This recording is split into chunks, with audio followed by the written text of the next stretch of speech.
We are live with the Seal Island team with Project Puffin. So if you guys will introduce yourself, please go ahead.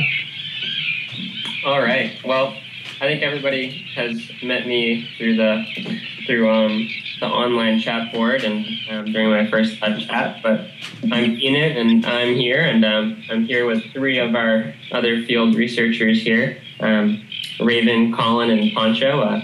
We'll start with Raven, and she'll introduce herself and tell you guys a little bit about her. Hi guys, I hope everyone's having a great day and I hope you enjoy the talk. I am the supervisor of another Project Puffin Island, Pond Island, which is located near the Kennebec River. And on my island, we just had common and Arctic terns nesting. So I ended my season a little early and I came out to Seal to help with some puffin work and get a little acid experience. And here's Colin. Hi guys, I'm Colin. I'm the research assistant here on Seal. So I've been out here with Keenan since after the postseason, since after he set up blinds and cameras and stuff before most of the breeding birds really got here and hit numbers. I'm a New Jersey resident. This is my first year with the project. And yeah, it's been really great out here. It's been awesome learning a lot about all these alcids, getting to work with them, handle them, very hands-on. What have you done before, Colin? Yeah, and so before this, I guess for the last year now, I've been living on very remote islands because I lived on an island called Johnston Atoll, which is another big breeding seabird island, and volunteered for this. Say again? Okay, well, I volunteered for U.S. Fish and Wildlife on Johnston Atoll, another big breeding seabird colony, where they're trying to eradicate an invasive ant species. So I was there for several months before coming here to Project Puffin.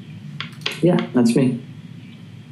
All right. Here's Poncho. And our next research assistant is Poncho. He's from Mexico working with us. He works with another seabird project, and he's here learning about the seabirds in Maine. So we'll have him tell you a little bit about himself and why he's here. Hi, everybody. So as Keenan said, I'm Poncho.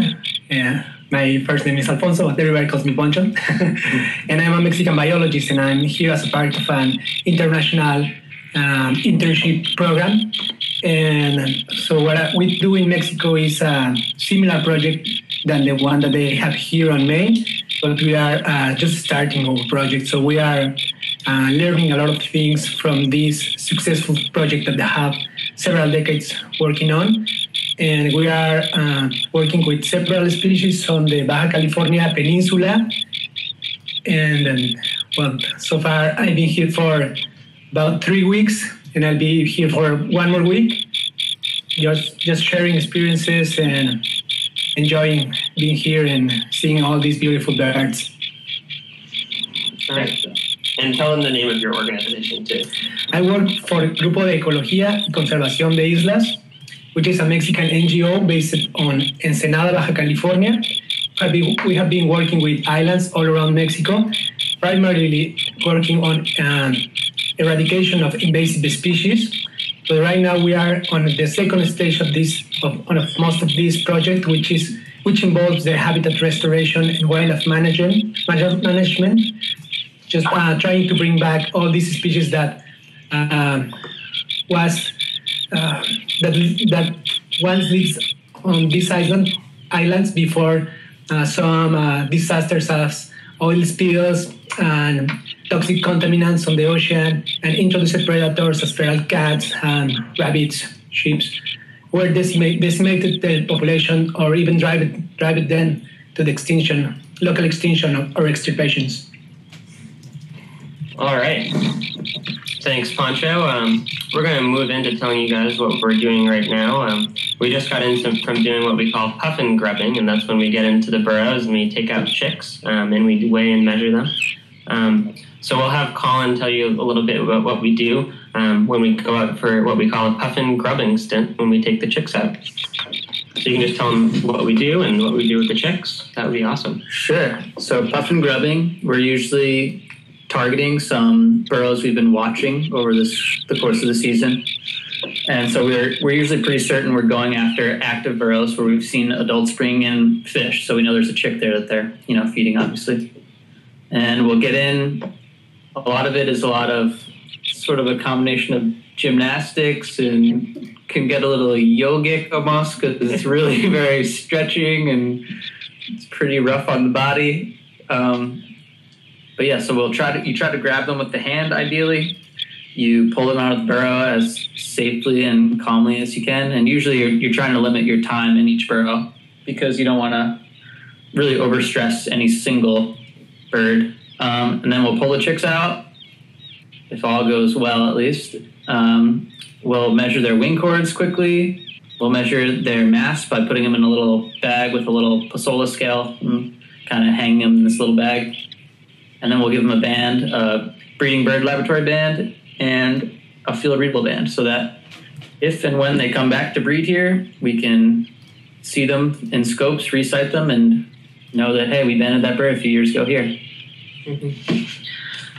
So we got one question here asking about how often we process the chicks and how often we take measurements on the chicks. And with the puffins, we only measure them once when we take them out of the burrow to band them, and we don't take them out any more than that.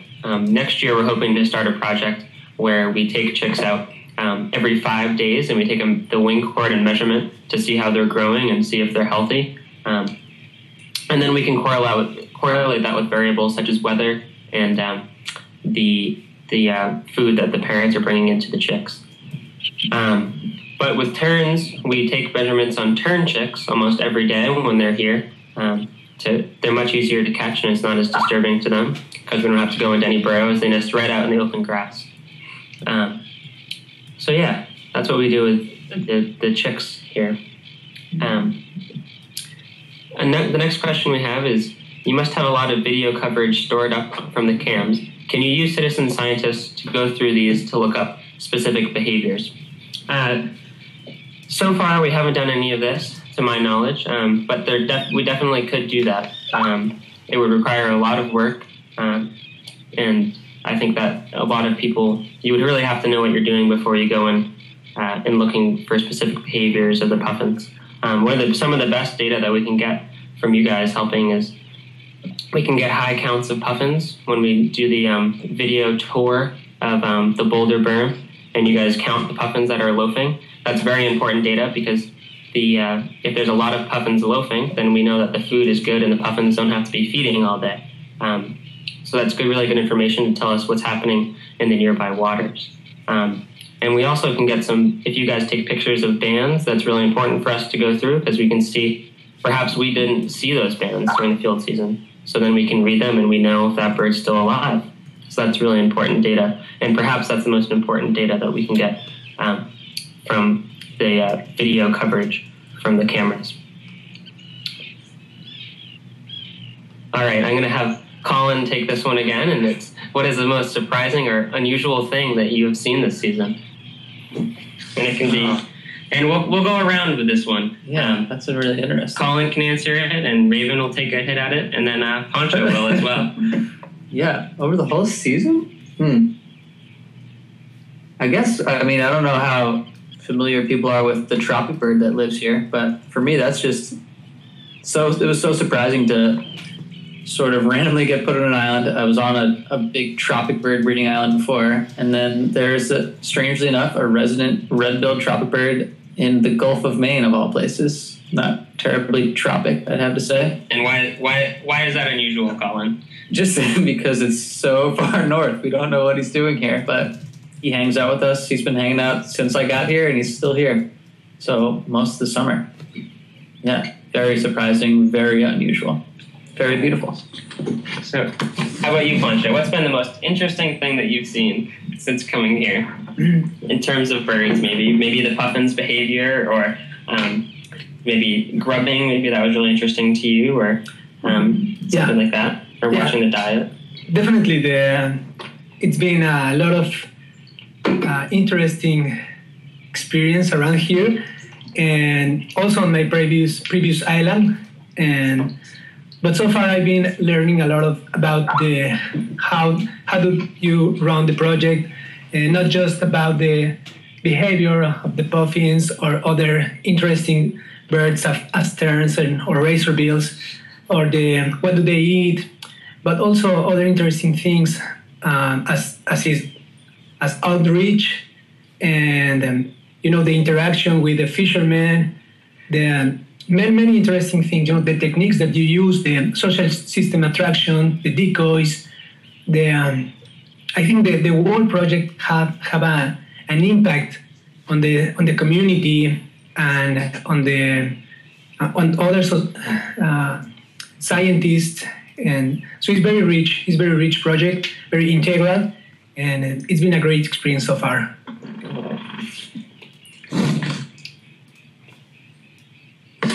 So Raven, what did you think the most interesting thing you saw this season?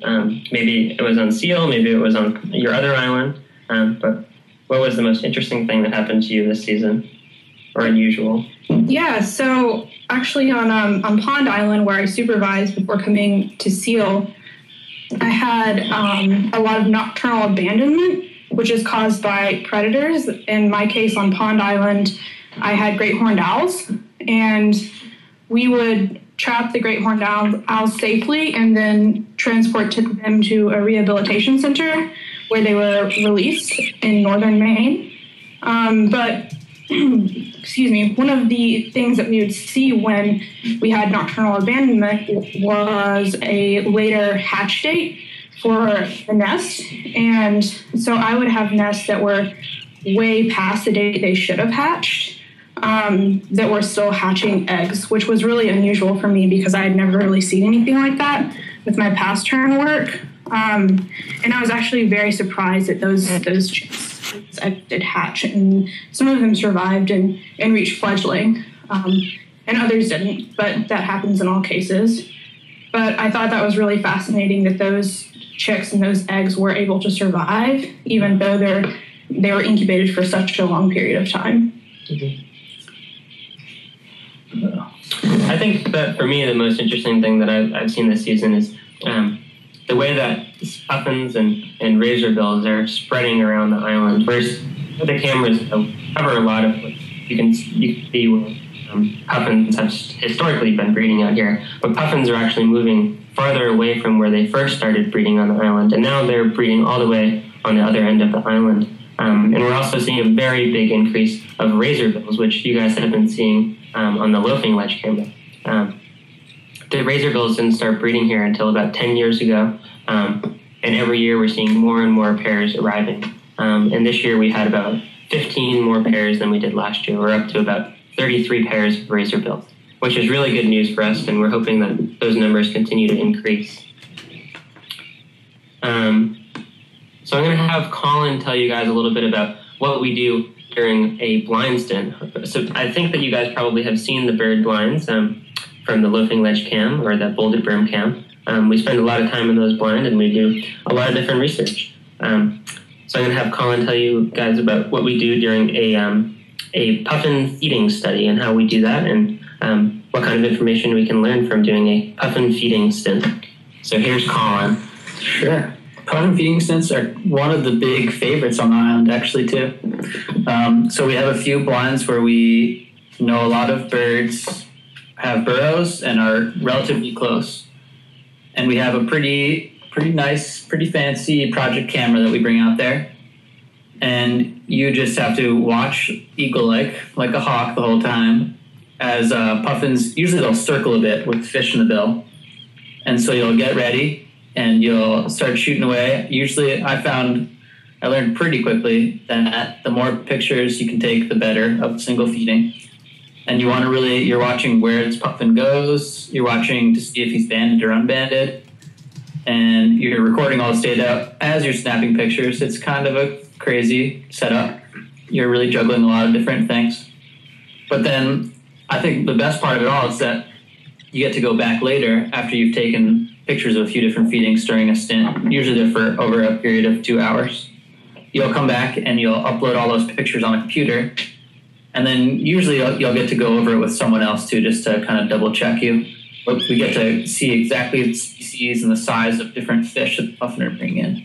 And it's it's just impressive sometimes, the size of these fish, the variety of fish, the numbers of fish in a single bill load. I had absolutely no idea they could fit so many fish in a single bill load. Very impressive sometimes. And it's kind of like a little puzzle, a little mystery, because you might not get a great look at it, but then this high quality picture allows you to really analyze it from a few different angles and use different clues to figure out what species they're bringing in and feeding to their chicks. So it's one of our favorite duties out here, certainly. Yeah, so during these puffin feeding stints where we're watching the diet of our puffin chicks here, just like Joy, we're learning a lot of information that can be used to influence both fisheries conservation in the Gulf of Maine and the protection of the entire ecosystem. One of the things that we've noticed this year in particular that I was having a great conversation with Dr. Steve Press about was how haddock, a type of fish species that we see here that is perhaps many of you have eaten haddock, puffins would actually eat it too. And for a long time we didn't see haddock in the diet of puffins because it was overfished. And through the protection and great conservation that people are doing with fish species in the Gulf of Maine, we've seen those fish stocks increase, and now we started seeing it in the puffin diet again. So it's really good news for us that the haddock is back in the diet. It's a nice food item. It's not the best, but it's up there. So that's really exciting data that we're seeing from doing these puffin feeding stints. So yeah, we also do some other types of stints.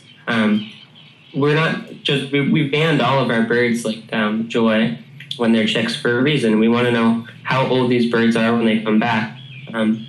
But you have to do a couple things to get that data back from those bans. So one of the things we do is what's called a re-sighting stint, where we sit in the blind and we use a spotting scope, and I'll have Raven tell you guys a little bit about that.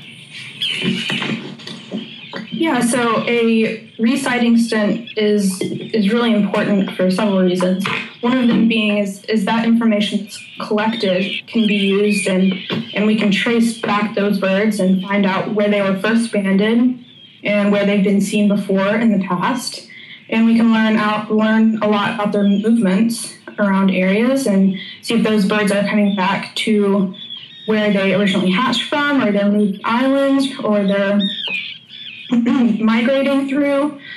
So that data is really, really important. And we can also determine how old a bird is if we look back on our records and see it was banded in a certain year, and then it was re-sighted, years down the road.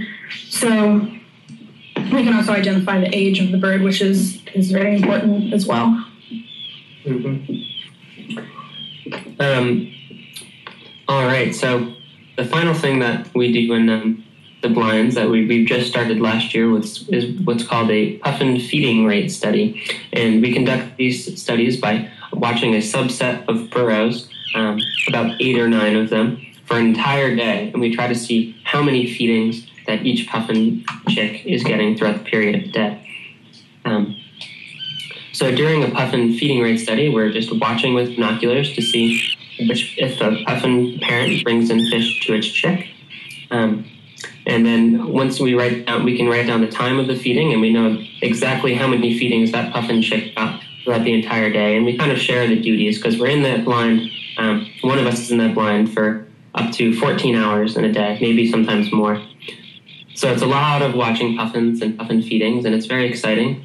And the data is really fantastic that we're getting. With that data, we can calculate almost exactly how many fish a puffin chick needs to eat in order for it to fledge. And that data then can be used to influence fisheries and how many fish we need to save for puffins to eat and their chicks to eat. So I think that gives you guys a pretty good scope about what we're doing out here in terms of our studies. We're doing a lot of banding, a lot of time in the blinds, and but we also live out here, and we're not just working 24/7. We do almost work every day of the week with our birds here, and we live with the birds, but we're also just living out here. So I want to focus a little bit about island life and what it's like to be on an island all summer. when it's all said and done here, I'll be on Seal Island for about 5 months, and it's been incredible so far. I'm looking forward to the end of it, because it's been amazing. So I'm going to have Colin start off by talking about other things that we do on the island and what we do when we're not out working with the birds. Yeah, so a big part of our life out here is maintaining our little camp, and we're pretty concentrated in a small area of the island. We're kind of a budding matern colony, so we're maybe not in the thick of it as much as some of the other breeding islands around here, but it's nice to be able to keep an eye on the colony and see any predators that are coming through and just really feel like we're part of the colony, actually. Yeah, but so we're constantly just kind of cleaning up camp. We all sleep in our own separate tents on tent platforms, which is pretty nice, actually. You get used to it. We have storm petrels flying out around at night, so it's really, really nice to hear these little choruses at night of little seabirds flying around the camp. Yeah, for recreation, frequently we're out rowing and we're out fishing, or we're swimming in the pretty chilly waters of the Gulf of Maine, which also sort of doubles as our bathtub. There's a lot of ukulele playing. That's a strangely popular thing in the Gulf of Maine. I don't know if you've heard that. We play hacky sack. We play card games. Yeah. We'll usually cook for each other. We'll kind of switch the sort of duties of the day out, call it Seal of the Day. And usually the Seal of the Day gets to cook dinner for everyone and get ruthlessly critiqued on their recipe. So we're actually we're all very, very, we all just love getting fed like that. And we're all very, very friendly and good about sharing and very creative. Yeah, certainly you learn to be creative living on an island. Yeah, Seal Island, a pretty amazing place, because it's very unique from compared to the other breeding islands that we have here. So we have a lot of options in terms of record activity. We can go a lot of places and do a lot of things without disturbing the birds. Seal Island is 64 acres, which is pretty big compared to some of our other islands that are only around 7 acres or smaller. So we can actually walk all the way down the island about a mile, and you can really stretch your legs out. You could even go for a run if you wanted to, or you could go rock climbing. So it's a pretty great place to spend some. So we're going to hop into some more questions that you guys asked. The next question that we have here is, based on what kind of research how do we know basically how Finn and Phoebe don't camp together at all during the winter season? And most of the data that's collected on this is from observations of people when they basically do transects in boats to do seabird surveys at different times of the year, including in the winter. And they basically just follow straight lines in the ocean, and they try to see how many birds they can see. And almost always puffins are solitary when they see them. They don't see them in flocks. So that would further suggest that pairs do not spend any time together in the winter. There's some times where maybe puffins might flock up a little bit, but it's not significant, and they most likely are not with their mate. And that's the data that we're using to figure out that pairs really don't spend the winter season together. It is possible that maybe they will run into each other and maybe spend a little time together, but there's no way of really telling, because you can't read bands in the water. It's impossible. You can put geolocators on both parents, but we don't like to ban both or put geolocators on both parents if they have chicks. So that's the data that we're using to figure out or to assume that the parents don't spend time together during the winter season. You guys also asked if we could share the data that was gathered about Hope and Pal when they were banded. We can certainly do that. That would be no problem at all. We can send that right to you guys via Explore, maybe a blog post. And we can throw some more chick pictures on there, because I'm sure you guys would love to see them. Another question is, which of you finally nabbed Joy? And that was Colin. Do you want to tell us how you did that, Colin? Yeah. So we had to move the camera. That was the essential game-changing element for finally nabbing Joy. And I think it doesn't hurt that I'm a pretty skinny fella. And so... You think that you have womanly hands? I think, yeah, I'm not sure if I have feminine hands, but I certainly have thin forearms. So I was able to get pretty in there, get her in her hidey hole. There was no more hiding for Joy, and we got her. It was very triumphant because we were actually sort of worried that we wouldn't be able to get her. She was pretty sly. Yeah. All right, so we have another Puffin question here, and it is, Puffin mates are able to recognize each other from season to season, and yet I've read that they will chase away any adult offspring. Do Puffins not recognize their grown offspring, or do they see them as a threat to their chick or their burrow? So when Puffins really, during the breeding season, they're the only other bird that they want in the burrow is their mate. Anybody else is a threat, because even if they could recognize their offspring is still looking to rear young, and they don't want to lose their burrow to another adult. So they're going to have to defend it from other adults at all costs so that they can make sure that they can raise a chick. That's the most important thing to them, is bringing up a chick and fledging a chick and then leaving. And they'll do everything that they can to ensure that that happens.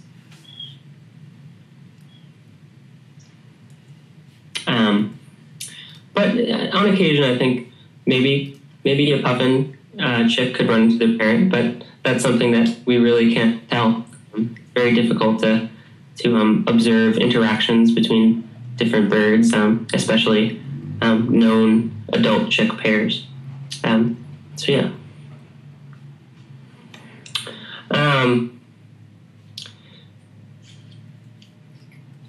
The next question we have here is, why don't you like to put geolocators on the parents? The reason that we don't do it to both parents is we really don't want to disturb the burrow too often. And often both parents always aren't in the burrow at the same time. So we don't like to spend a lot of time on that burrow, and that would be too disruptive to put geolocators on the same pair, adults that are raising a chick. So our goal here is to help the birds and to minimize the disturbance to any of the puffins that are nesting on the island. So that's why we don't usually put geolocators on two parents. This is great. We have a question about haddock and fish, which is exciting.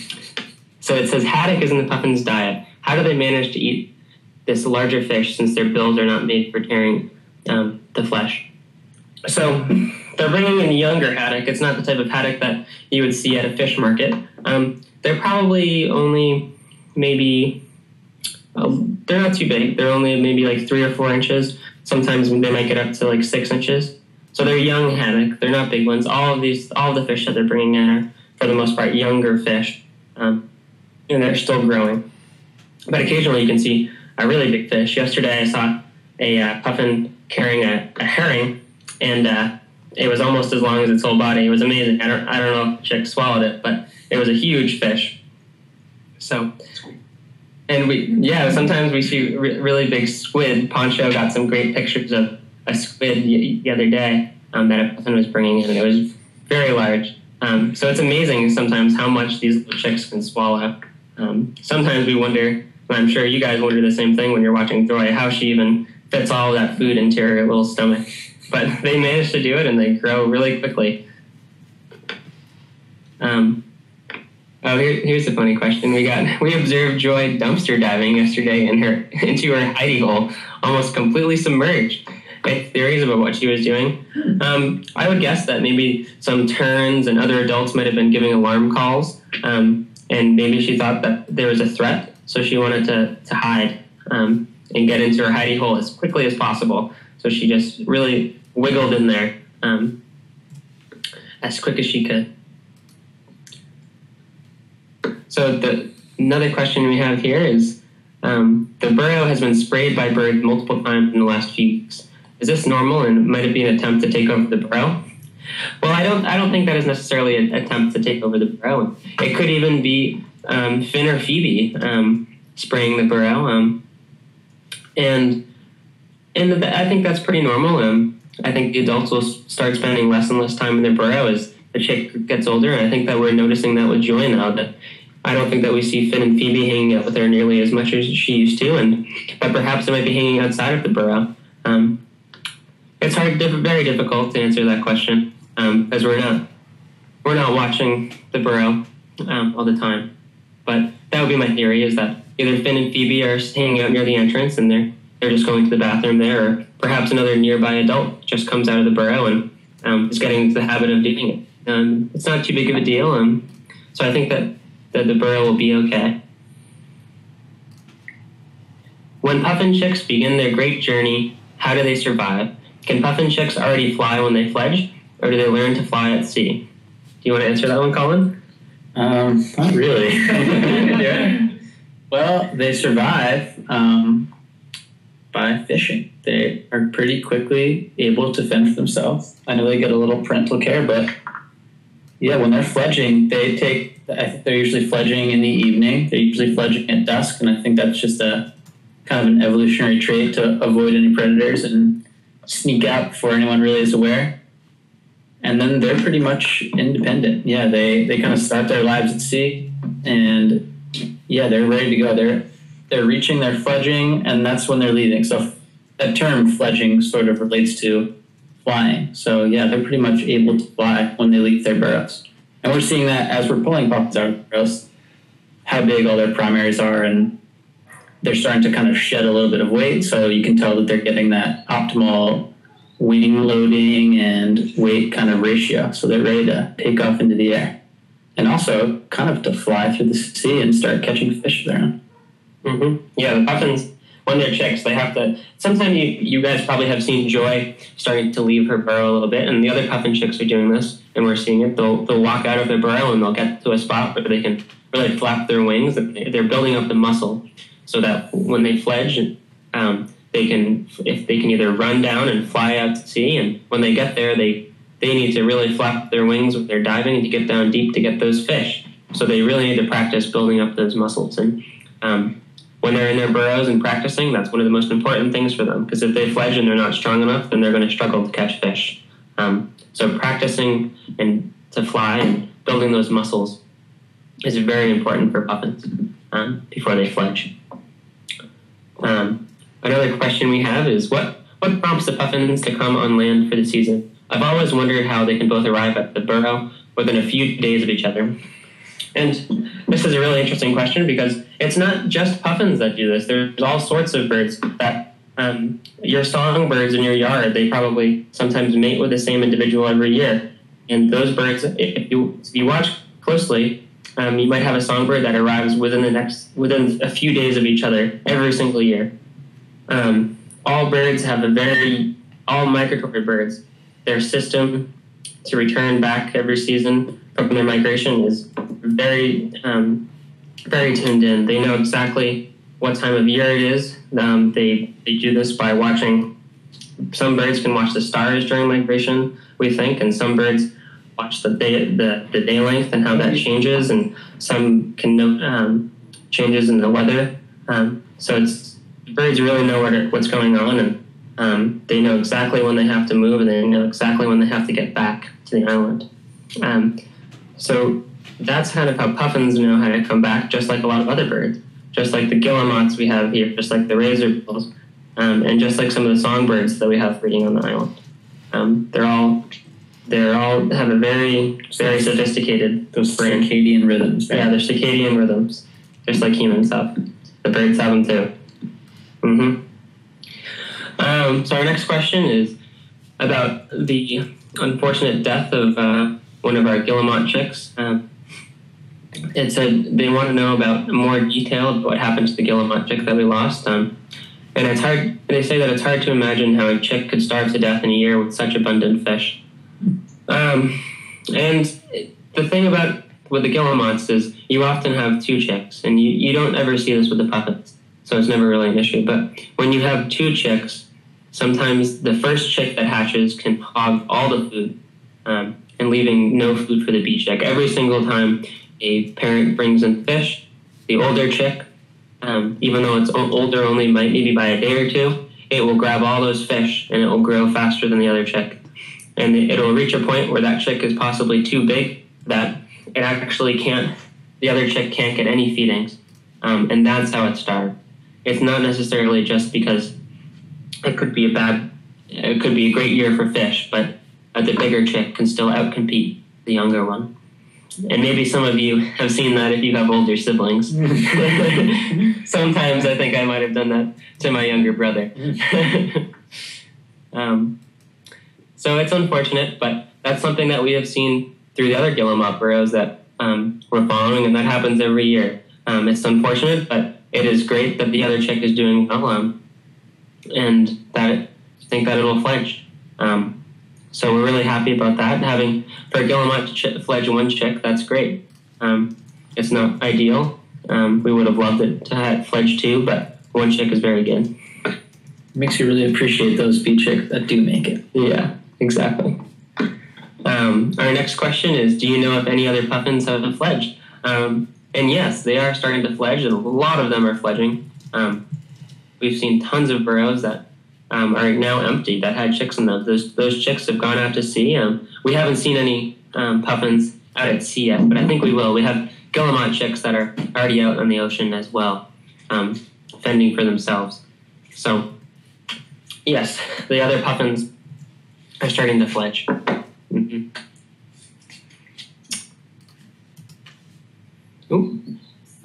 You mentioned that next year you'll be measuring pufflings every 5 days. Are you worried that the extra handling will stress them out? So next year when we start doing this, we're going to be selecting a specific number of burrows that literally only take maybe 1 minute to get the chick out. Some burrows, they take a lot more effort to get the chick out, and that's what stresses them out if we're in the burrow for more than 5 to 10 minutes. So we're minimizing the time, and if you have a burrow that you know you can quickly get a chick out and put the chick back in and only have it out for 5 minutes, then that will minimize the handling time. So that's what we're planning on doing with puffins. We want to know how those chicks are growing, and it'll give us very important data. And like I've said, the most important thing to us here is protecting the birds and minimizing the disturbance to them. And we'll ensure that that happens here. And our next question is, when do puffins' bills change color? And their bills will actually start changing color as maybe around 2 years old, 3 years old, and they'll slowly start gaining more and more color. When they're 2 years old, you'll see just a little bit of color. They'll still be very dusky. When they're 3 years old, they'll be a little bit more orange. When they're 4 years old, they'll be more orange. And when they hit 5 years old, that's when you see the bright, brilliant colors that we're seeing on the loafing ledge of those other puffins. So it's a very slow process for these birds, but it can start as early as 2 years old. And that whole time they're building mats too, right? I think you can kind of see that with Joy, where you can see how Joy's bill is sort of the shape of her parents' bill, but you can see it's really lacking that mass, and that builds up as the color builds up too. Yeah, over the years. Yeah, so the bill will keep growing and not in addition to changing colors. Yes. How do puffins, auks, and seabirds in general avoid damage to their eyes caused by the sun?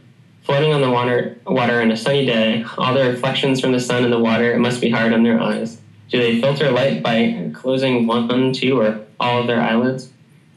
I don't think the sun is too big of a deal for these birds. They've been living on the water for longer than we've been walking on land.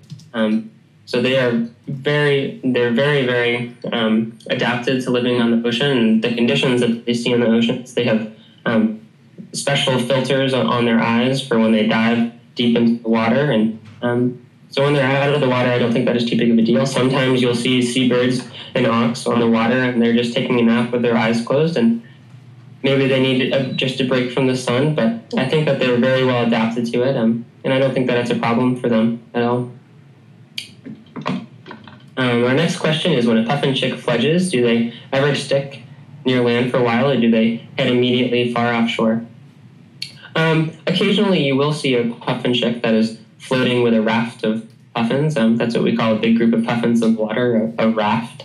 And you'll see them mixed in with some of the adults. That doesn't happen too often. Usually they'll go to where the food is, usually the food isn't pretty close to inshore or near the breeding colony. So they have to go get that food so they can continue to build muscle and be ready to fly around and move for their migration. Our next question, I'll have everybody answer. It's, what will you all be doing after you leave Seal Island? Will you come back next year?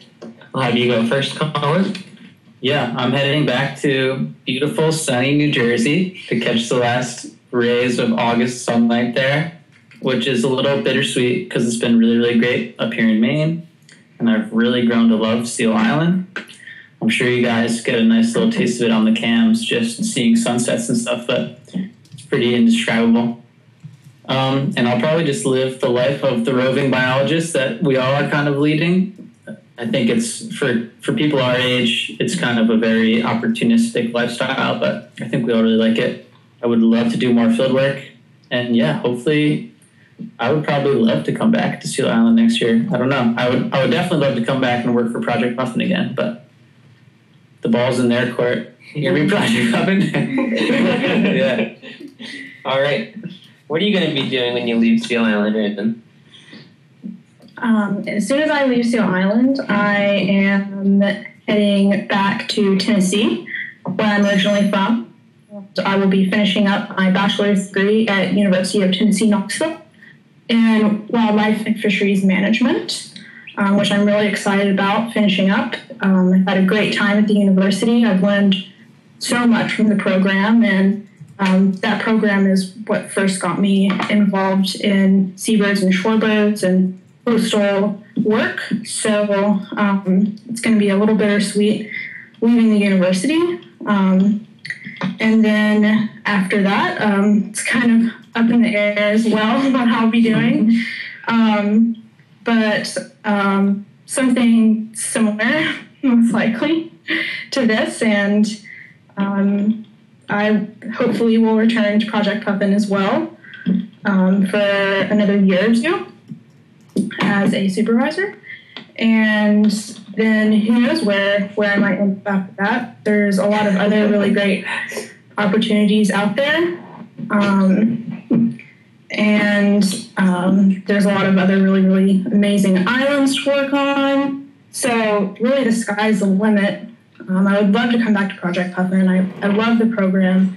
It's really, really great. The people are great. The birds are great. And all the islands are amazing. So we'll just see where it takes me. All right. Next we have Poncho. Poncho, what are you going to be doing when you leave Seal Island? I'm going to return to Mexico. And I'm going to go back to work on the association, on the Seabird Conservation Project. We have some work to do on the second half of the year. We are going to be doing this outreach program. We have data analysis, reports to write. And after that, we need to start to prepare all the logistics for the next season, seabird season there. And we will be visiting other islands where we will be working with other important seabird species, endangered species, on the Pacific Ocean of Mexico and also on the Caribbean. And perhaps next year, I would like to come back to the Project Puffin. We will see. So Pancho, I want you to tell us a little bit about your outreach program and what you do for education in Mexico about seabirds, because that's something that Project Puffin also does. And I think that it's very important. And I'd just like you to touch on that briefly. Sure, yeah. We have been working with the fishermen and the communities near the islands and also inside the islands. It's very important to keep this work with them. We have been doing this as a very close partnership with them. They work with us. They help us with the transportation, sometimes with the logistics there, and we try to give them as much information as we can about the system, about the birds, the mammals, all the species that we have there. And sure, we have been doing this outreach program on different schools, on these communities, and we also work with the adults. We have different activities with them. And for this year, we will be doing using a different system. Last year, we transported to many people to one place, to one community, to give them some talks and do games and for one entire week.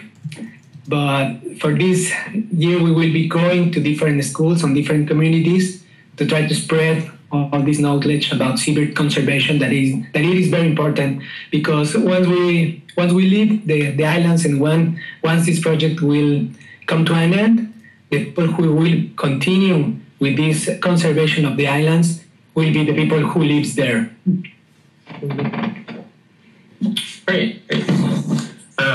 So my last question for you, Pancho, is what do you think the most important thing that people outside of the project can do to help seabirds, both in Mexico and maybe in Maine? What do the people can do to help seabirds? Yeah. Mm-hmm. Well, I think it's about appreciation and about Respect. knowledge and respect. You know, once you learn about the environment and about the system and what do they need to survive, what's the importance of every single species on the world systems, you get the respect. You give the respect that they need. You learn to love the system, the species on them. So we need to keep spreading the knowledge about this, especially with the next generations, with the children's, and it's an everyday lifestyle. You know, the respect to the environment. I think it's a way of think, and we can do it. We can do it. We can try to live this place as better than the way that we find them. Beautiful. Mm-hmm. Very nice. All right, here. I think that we're going to start to wrap things up. But our last question here is: did your moms enjoy their birthday and Mother's Day greetings that you left them on the boulder berm? And I think that they did. I think we heard from all of our mothers that they loved the birthday greeting and the Mother's Day greetings that we wrote them on the buoys and we left on the boulder berm. They were very surprised, and they didn't really know exactly what they were looking for when we told them to look online on explore.org. But when we told them to look closely and they looked at all the pictures that you guys took, they saw that and they were really happy about it, and they thought that was really special, because how many people can really do that for their mom or their dad? I think that they thought it was really special, and that they all loved it. So it was certainly a pleasure talking to all you guys today, and we're sending our best wishes from Seal Island. And we want you guys to keep watching the cams, and we should still see some birds around here for a little while. I'll be here until September. Hopefully we'll give you another live chat where I'll tell you guys about the final details about the field season, how many puffins we had breeding here, how well our puffins did, and how well the terns did. So I'll look forward to that, and we're wishing everyone a good day, and we'll talk to you all soon. All right, say bye, everybody. Hasta luego. Bye. Thank you.